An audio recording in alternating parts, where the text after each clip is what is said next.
Hello, good morning, everyone. You're welcome back to Dpenomics Academy.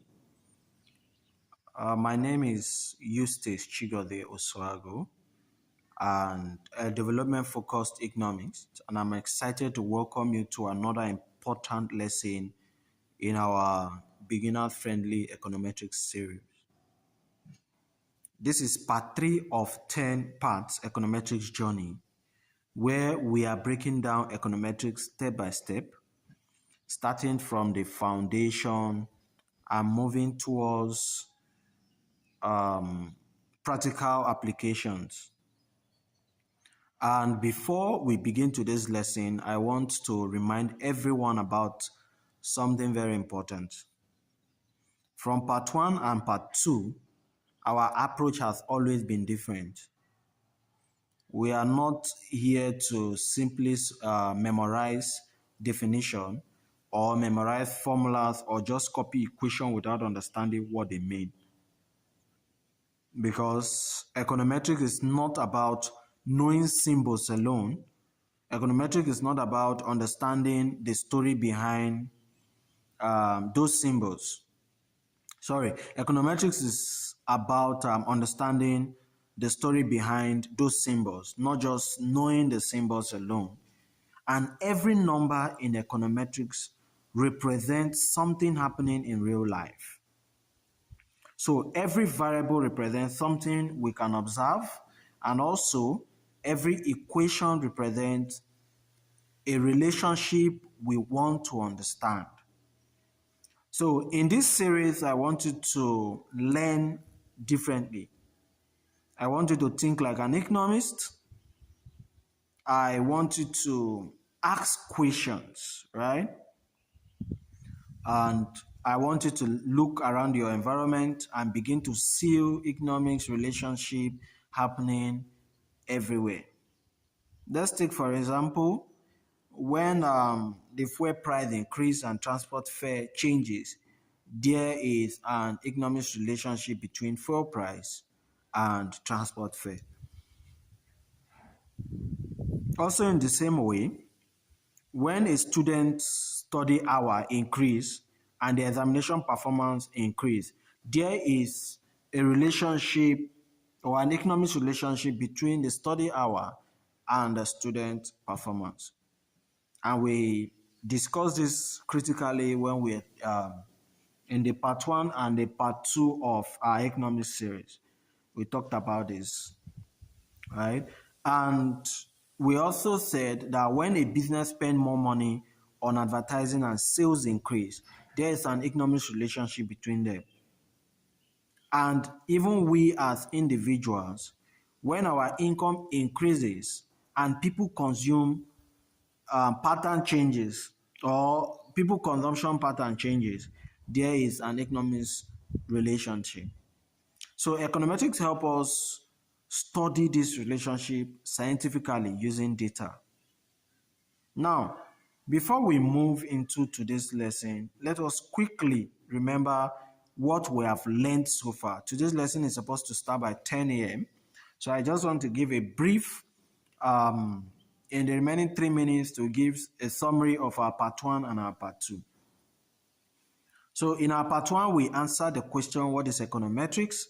We explained that econometrics is the combination of economics, mathematics, statistics, and data. To help us understand real-life economic problem, we explained that economics give us the question, statistics help us analyze information, mathematics help us to express the relationships, and econometrics brings everything together to produce evidence. We also explained that econometrics help us to move from question to evidence.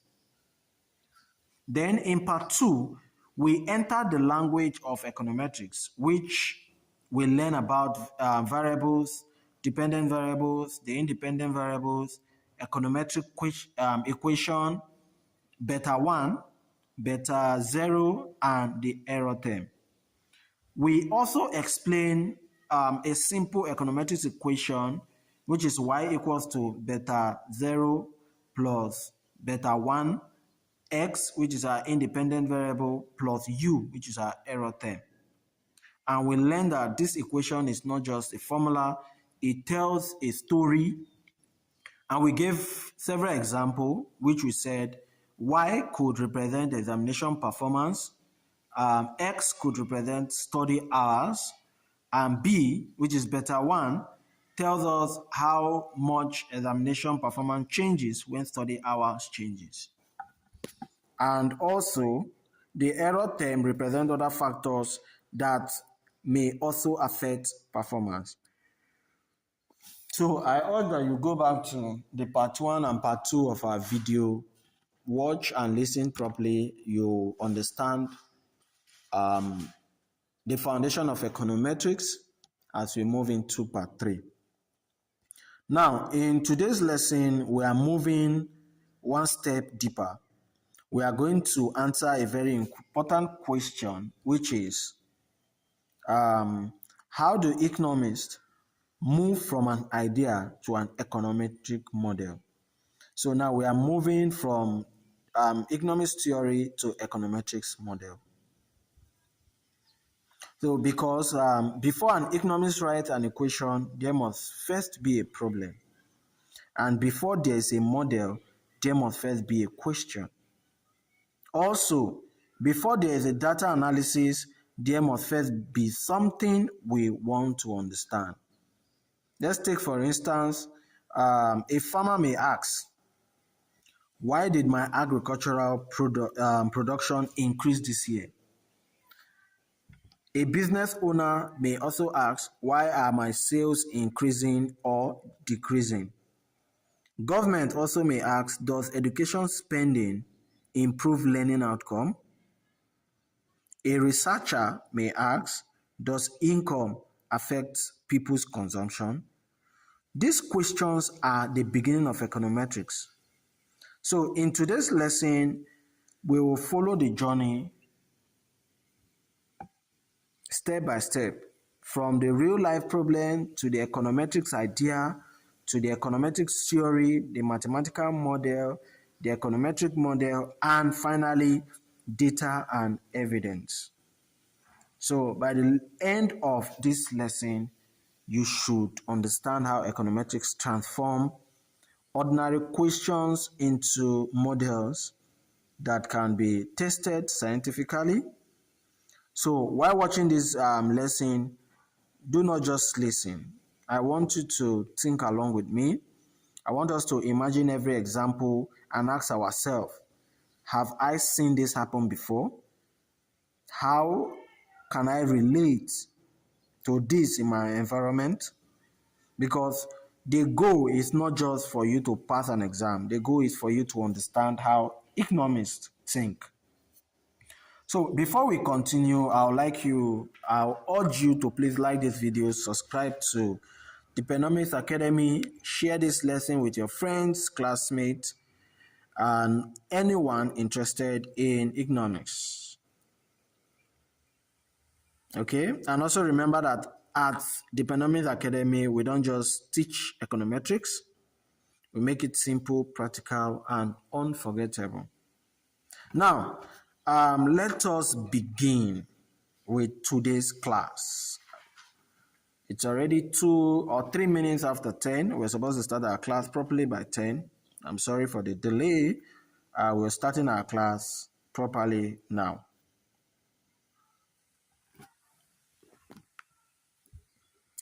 Okay, so why do economists need model? Why do economists need model?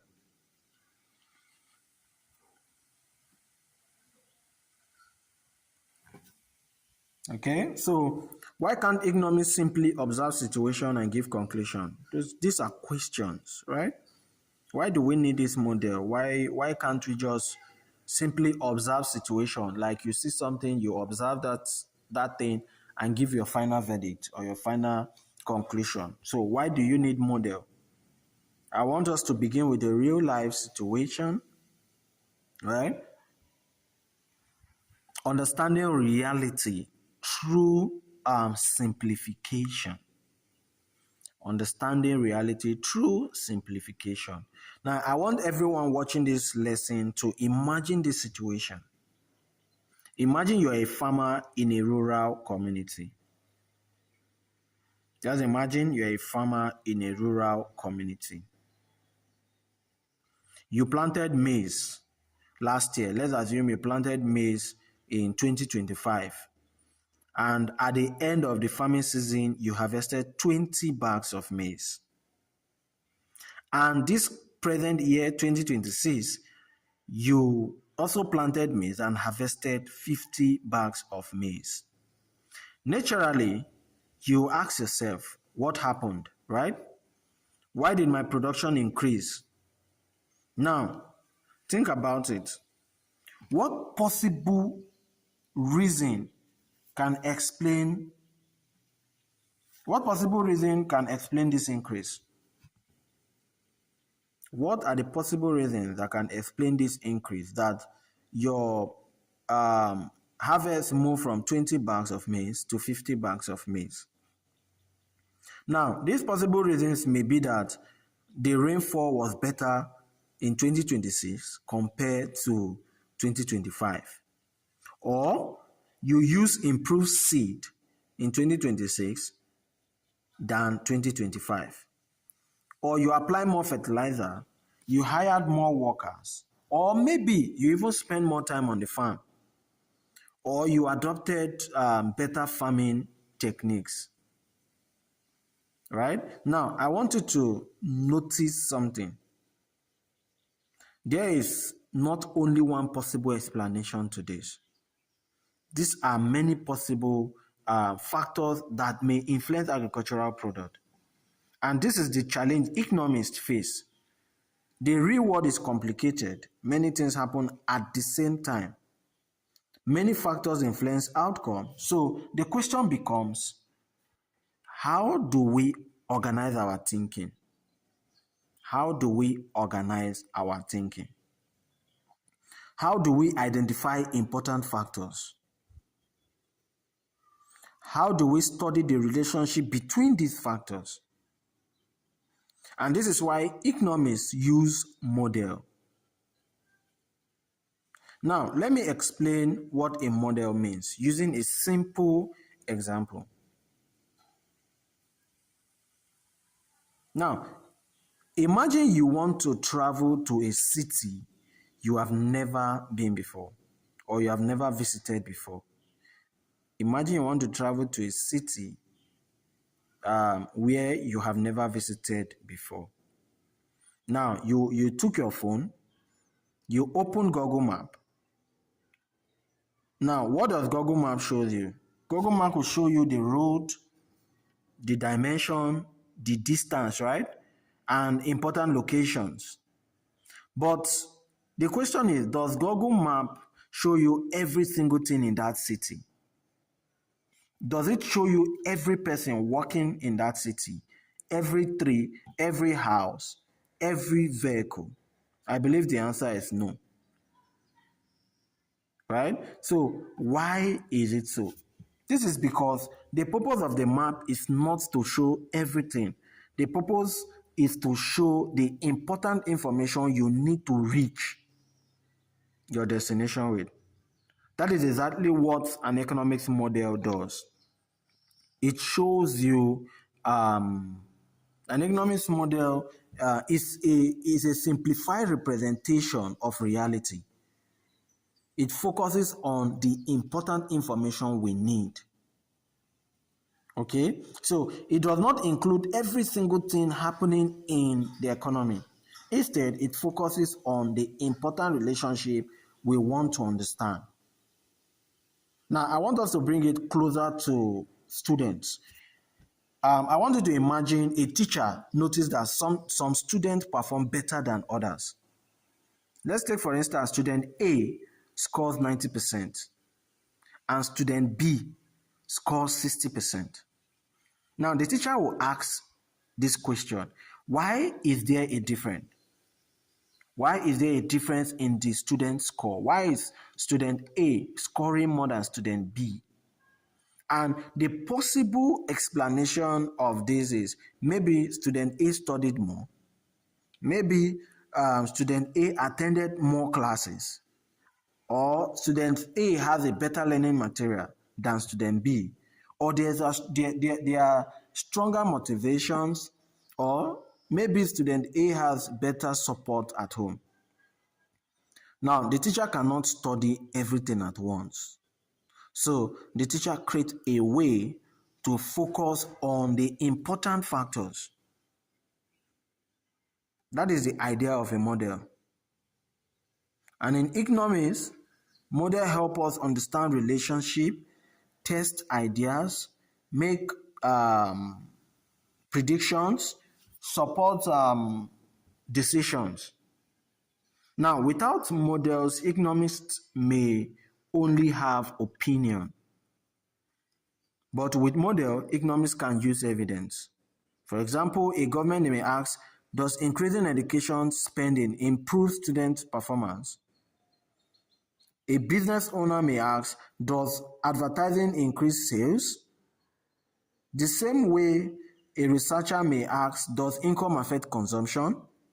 This question requires model. So always remember, a model is not the entire reality. A model is a simplified way of understanding reality. So it helps us focus on the relationship we want to study.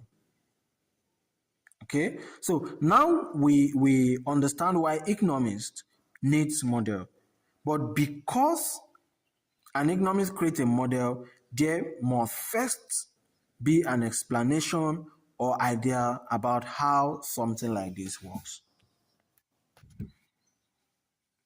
There must first be an idea about how something like this works, right? And that explanation is what we call economic theory.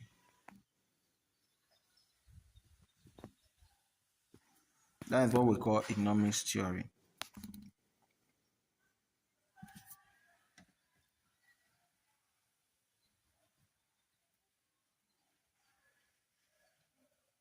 Okay, so now when many students hear the word theory, they sometimes think it means something difficult. But in economics, theory simply means an explanation of how economists believe something works. Economics theory is simply an explanation of how economists believe something works. So it is an idea about the relationship between economic factors. Now, let us use a practical example. Imagine a young worker in Nigeria. Before receiving a promotion, his monthly income is 100,000 naira. But after the promotion, the monthly income increased to 250,000 naira. Now, I want us to think about what may happen. The worker may decide to buy better quality food because there's an increase in his income. He may decide to spend more on transportation, subscribe to more internet data, buy better clothes, and save more money, even support family members. Now, economists observe this behavior and ask, does an increase in income affect consumption? Now, this creates an economics idea, which is income influence consumption. That idea is an economics theory. That idea is what we mean by economics theory. Now, I'll use one more example. Imagine a trader reduces the price of a product, right? Now, before the reduction, maybe the trader is selling a shirt which costs for 10,000 naira. And after he has reduced the price, the shirt now costs for 7,000 naira. Now, the question is, what will happen when there is a reduction in price? Now, you agree with me that more people may decide to buy because the product has become more affordable. And this creates another economic idea. When the price decreases, quantity demanded may increase, which is one of the laws of demand. And this is the foundation of the law of demand. Okay, so these also are questions being asked, and this is the idea behind economic theories. Even in a Nigerian transportation company, the price of fuel increases, and many people observe that transport fare often increase. And why is this so? This is because fuel is an important cost of transportation. So economists may develop the idea and increase in fuel price may increase transport cost. However, students, there is something very important. Economics theory gives us an explanation, but theory alone does not prove anything. It gives us an idea that we need to investigate.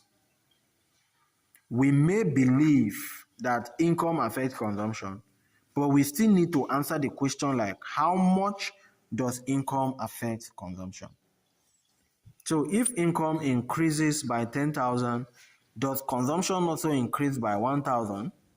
Does it increase by 5,000? Does it increase by 8,000? And in this question, this is where we need evidence. And before we can get evidence, we need data. And this is where model becomes important. Okay, so now we have an economics idea.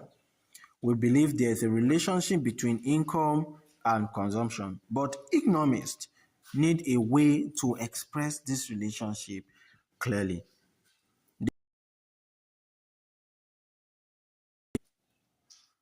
This brings us to the next stage, which is from economics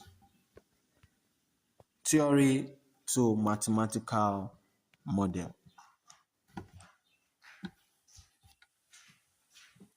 From economics theory to mathematical model. At this slide, we are going to turn ideas into equation. The ideas that we have been discussing about models will be turned into equation. Okay, now we're going to use the economics theory of income affecting consumption. Now, instead of writing this sentence every time, economists use mathematics to represent the relationship. And this is called a mathematical model. Now, economists write it as y equals to a plus b y. So if you look at my screen, you can see the mathematical model. When you see y equals a plus b y, it's simply saying income affects consumption. So the C represents consumption, the A represents autonomous consumption. Autonomous consumption are consumption that the amount of money you spend even at zero level of income. Those are autonomous consumption. The B represents our marginal propensity to consume, and the Y represents income. So marginal propensity to consume of income. Okay, so now we do not need to be afraid of this equation. Remember what we said earlier. Equations are not just symbols, they tell stories. Okay, I've explained the story behind this equation. Autonomous consumption, and I say autonomous consumption are the amount of money you spend even at zero level of income, meaning even when you don't have money, you must spend this money, right? And B is our marginal propensity to consume, MPC, and our C is our Y is our income. So this is the first thing we are trying to understand. Now, consumption means the goods and services people buy and use, like your food, clothes, transportation, internet, and so on and so forth. Y, which is your income, is the factor we believe influence consumption. And income comes from your salary, business profit, investment return, and other sources of earning. So our A, which I said, is autonomous consumption, which can also be the starting level of consumption, right? It is the level of consumption before considering the effects of income. So before you start receiving your salary, this is the level where you are starting from. Now, the letter B represents the relationship between income and consumption, which is the marginal propensity to consume. It tells us how consumption changes when income changes. For example, if B is positive, it means when income increases, consumption increases. But if B is negative, it means when income increases, consumption. Example for this. Now, I want us to imagine a student receive 5,000 naira weekly allowance. With this money, the student buy food, transportation, data, learning material, and so on and so forth. Now, imagine the allowance increase from 5,000 naira to 10,000 naira. What will happen? You agree with me that the students will now decide to buy more better food, more better meal, more data, and save some money. The mathematical model help us represent this relationship. But students, there is an important limitation. The mathematical model assume we are focusing on the relationship between income and consumption. But in real life, consumption is affected by many other things. For example, other factors which in the econometrics model, we say they are error terms, which are other factors that may affect consumption, can be family size, can be prices of goods and services, personal preference, culture, even economic condition. This means we need a more realistic model, a model that accepts that other factors exist. And that takes us to the next stage, which is the econometrics model.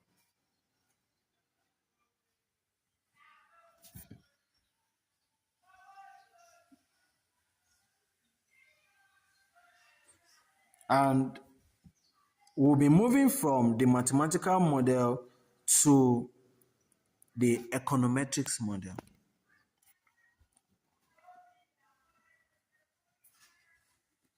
Now, students, at this stage, we have reached a very important stage in our journey. So far, we have moved through 3 stages. We started with a real-life observation, then we developed an economic idea, then we represented that idea using a mathematical model, which was the C equals A plus B, Y. Now we are moving to the stage where econometrics begin. This stage is called the econometrics model. Now, I want you to remember something important. Mathematical models are useful, but they may sometimes be too simple because they assume that relationships are intact or are exact. But in the real life, it is not always exact. Human behavior is complex, and the economy is also complex. So many factors influence our decision. And this is why economists add something called the error term. I remember in the part 2, when we were discussing the language of econometrics, we talked about the error term. So I would advise you go back and watch our part 2 of the econometrics series so that you understand the language of error term. The language of econometrics as we move into this important section. The part 2 will help you understand part 3 better. Now, let us return to our previous example. Income affects consumption.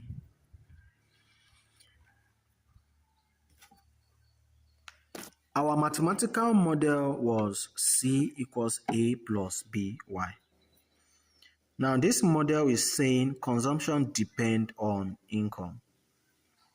Now, let us think deeply. Does income alone determine everything people consume?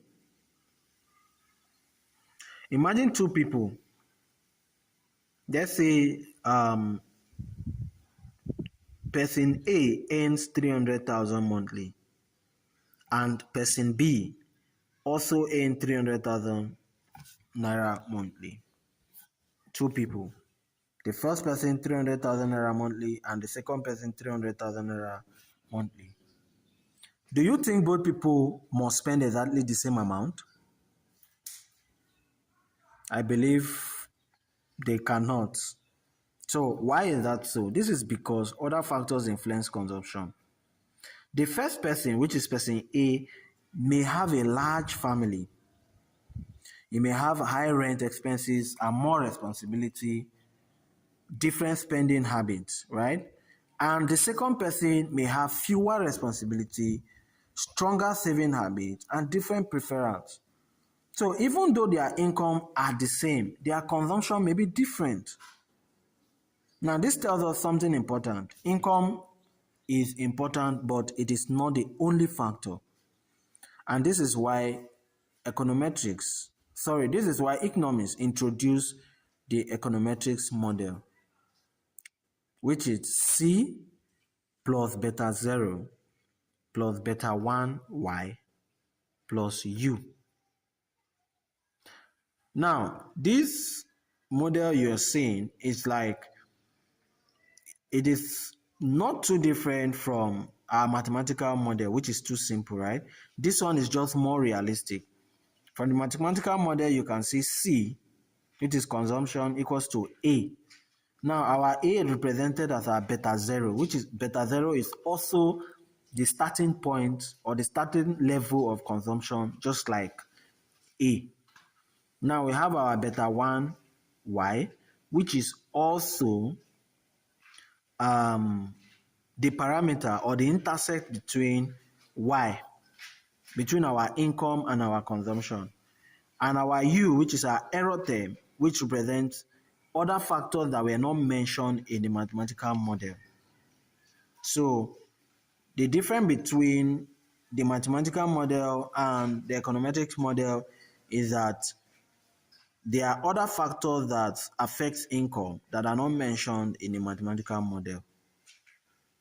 Okay, so now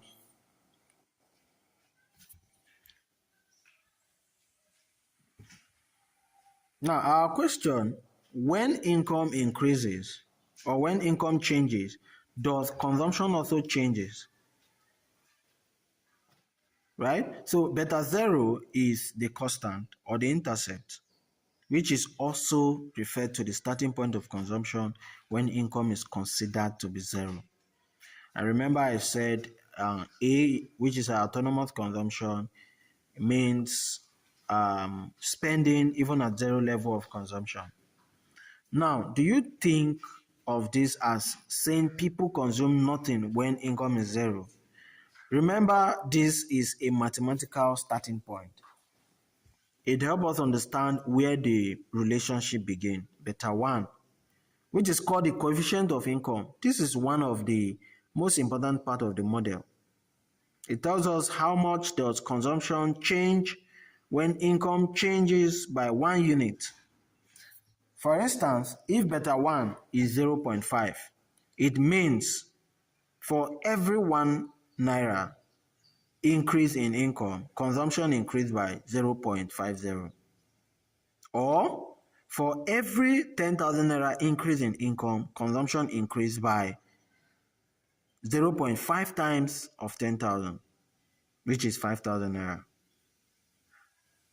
Now I've explained the error term, which represent all other factors affecting consumption that are not included in our model.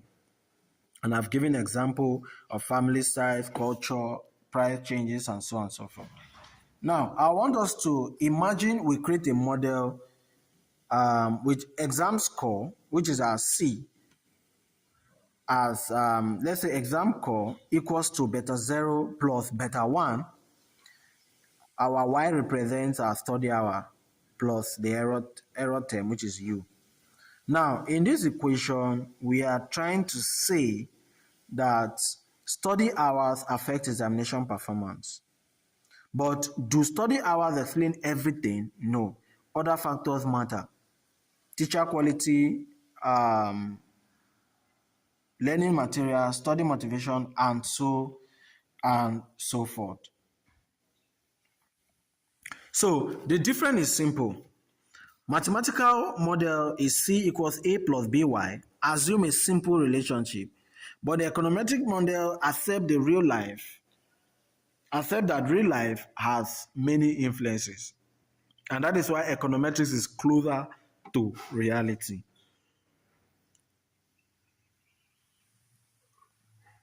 Now that we understand how economists build an econometric model, the next question is, when we estimate this model using data, how do we interpret the numbers we obtain? How do we interpret the numbers we obtain? Now, we can understand that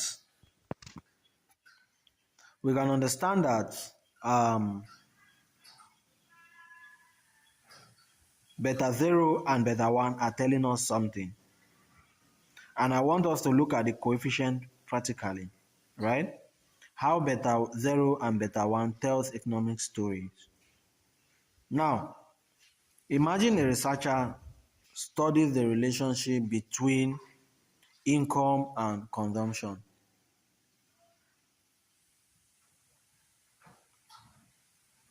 Among households in Nigeria.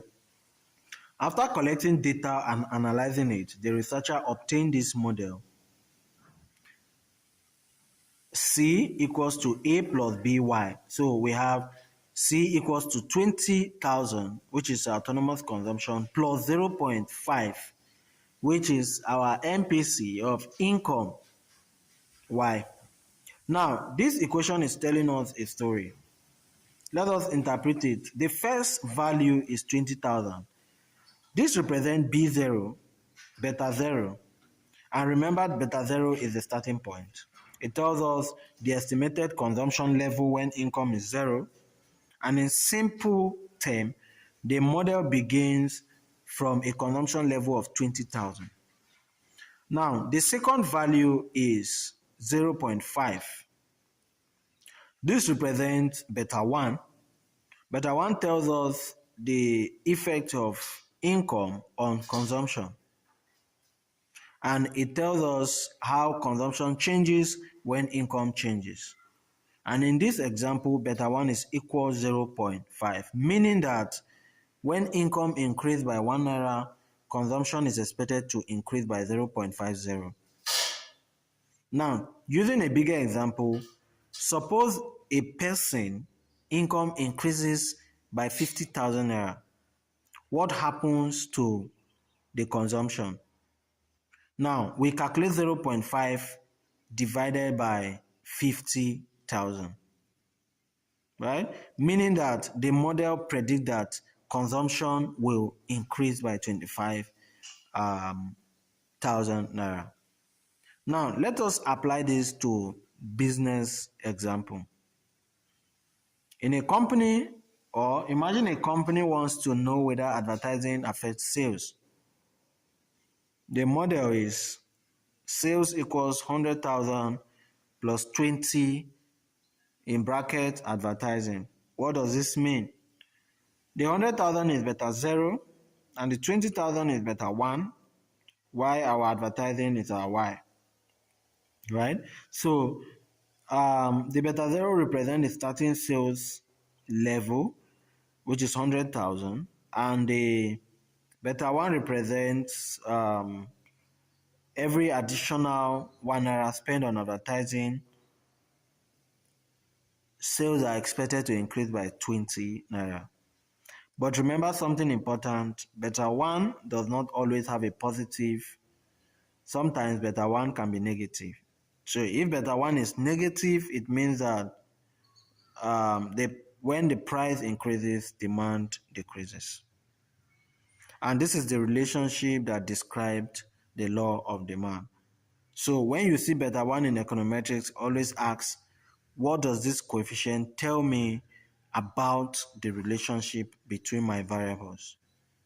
And that is how economists interprets model. So now,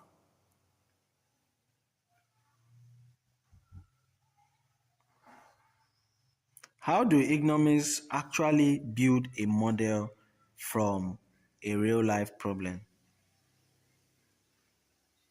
How do an economist actually build a model from a real life problem?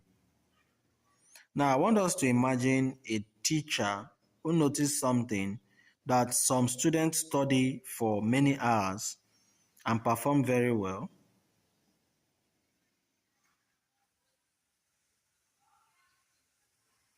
while some other students study less and perform poorly. The teacher asks, does the amount of time students spend studying affect their examination score? This is a research question. Now, as economists, we begin to think, what is the outcome we want to explain? The examination score, which is our dependent variable, y. What factors do we believe affect this examination score? And which is the study hour? Therefore, our study hour becomes our independent variable, which is x. Now, we can create our model as the score equals B0, beta 0 plus beta 1, bracket our y, which is the study hour, plus our error term. Now, interpreting this, the score is what we want to explain, which is y. The study hour is the factor we believe influenced the score, and that is beta 0, telling us how much examination score changes when study hours increase. And our u, which is our error term, represent other factors. Okay? Just the same way we imagine a real life classroom where student A studies for 5 hours every day, student B studies 1 hour every day.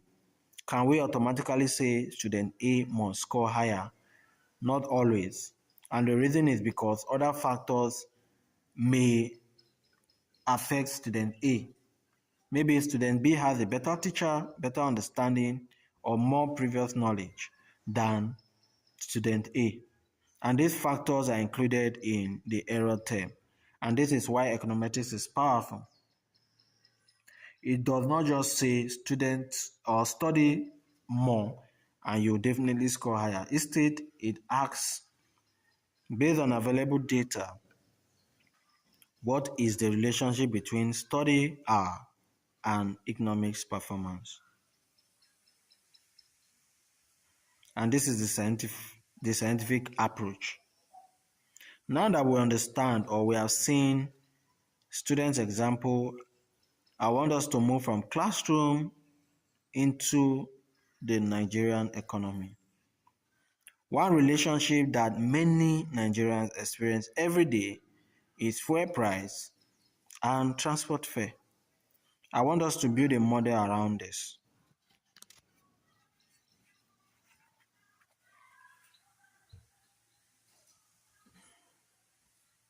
Now, when fuel price increase, what usually happens? Many people observe changes in transport fare, and the reason is because fuel is an important cost for transport operators. A bus driver may spend money on fuel, on maintenance, on repairs, or other operating costs. But when fuel becomes expensive, operating costs increases, and this may influence transport fare. Now, as an economist will always ask, does fuel price significantly affect transport fare? This becomes the research of an economist. Our dependent variable is the transport fare. because it is what we want to explain.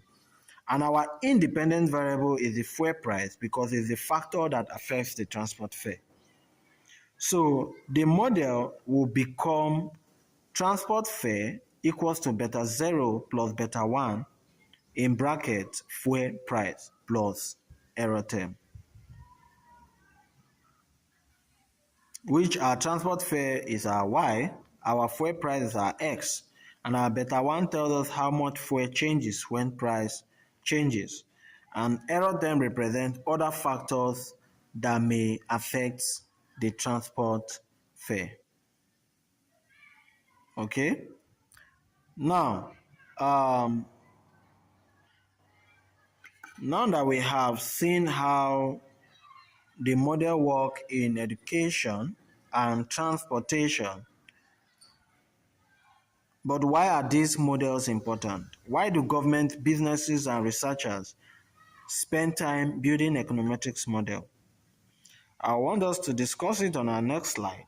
Why econometrics model matter. We'll be using evidence for better decision. We're using evidence for better decision.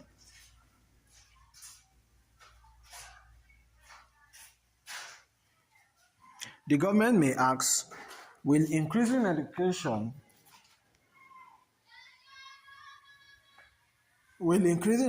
spending improve student performance? Now, without data, people may have different opinion. Some may say yes and some may say no. But econometrics help us test the relationship. Businesses also use econometrics. Imagine a company asking, should we increase advertising? They want to know, will more advertising increase sales? Now, econometrics model help answer this question. Also, farmers and agricultural organization also use model. They also ask questions like, does fertilizer increase crop production? Does rainfall affect harvest? Does access to credit improve farming? These are questions, and these are the foundation of econometrics, right? The good data, the good insight, and the better decisions.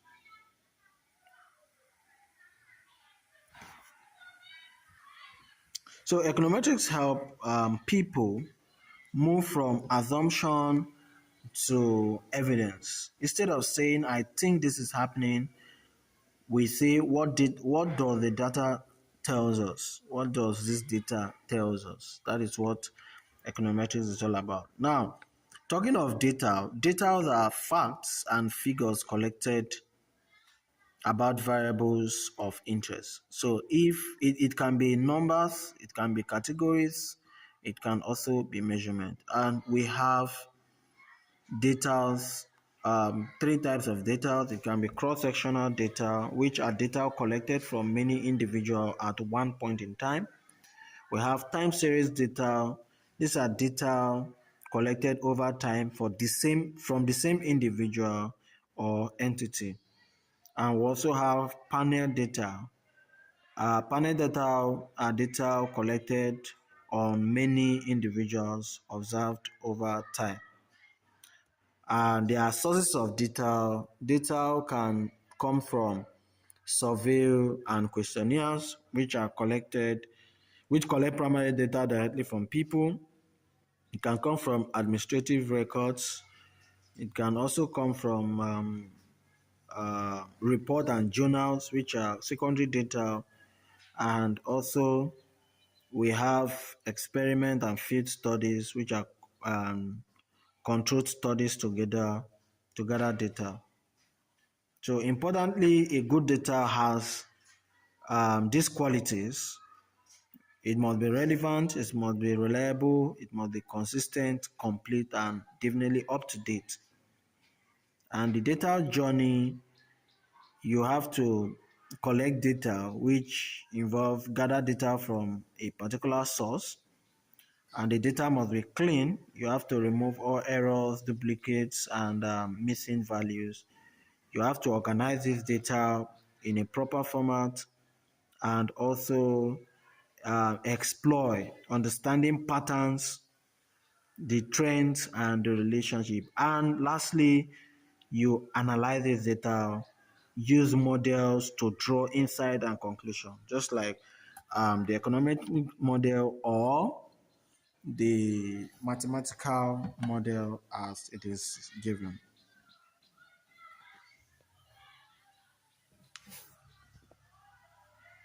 So now, bringing everything together, the econometric model we have explained and differentiated mathematical model from economic model, and we now understand each part, right? The full econometrics model, which is y equals bo plus b1x plus u, and your y is what you're trying to explain.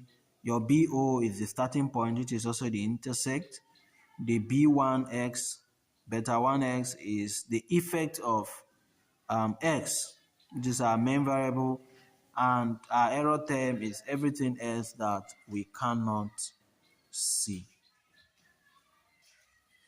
So I want us to also recall our examples. Does study time or study hours affect examination score? And we break this thing down into the models. We said the score, the examination score is our y, which are what we are trying to explain. Our study hour is our x, which is the independent variable, the hour of time spent studying, which may influence our y. Our beta zero is the starting point, right? When study is zero. And our beta one is the effects, can be the parameter, right? That can be our parameter to check or the change in score for each additional study or study hour, which U is our error term. Other factors that may have affect the student examination score is the error term. It can be the mood of the student, it can be better teacher or better quality time.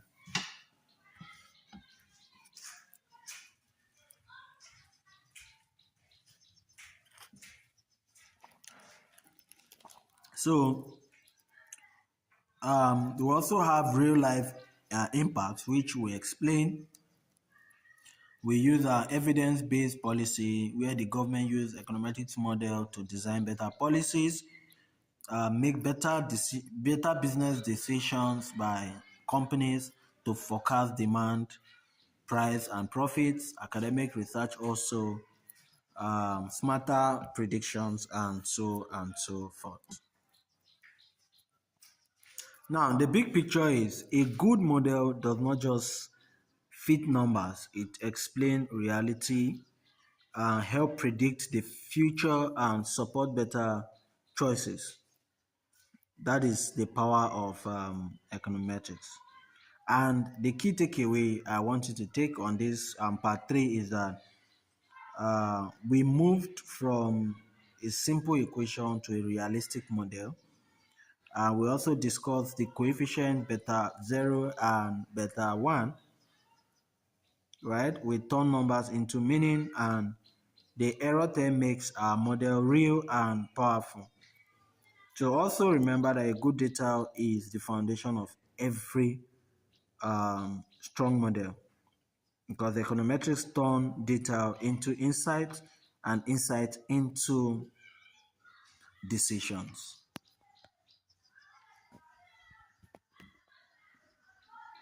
Okay, so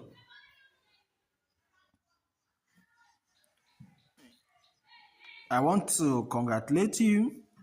You have completed another important stage in our beginner friendly econometrics series. Beginner econometrics series, and we learned that econometrics do not start with, or economists do not start with equation, they start with problem. And the process are real life observation, economics question, Then we move to economics theory, the mathematical model, econometrics model, data analysis, then lastly, evidence-based conclusion.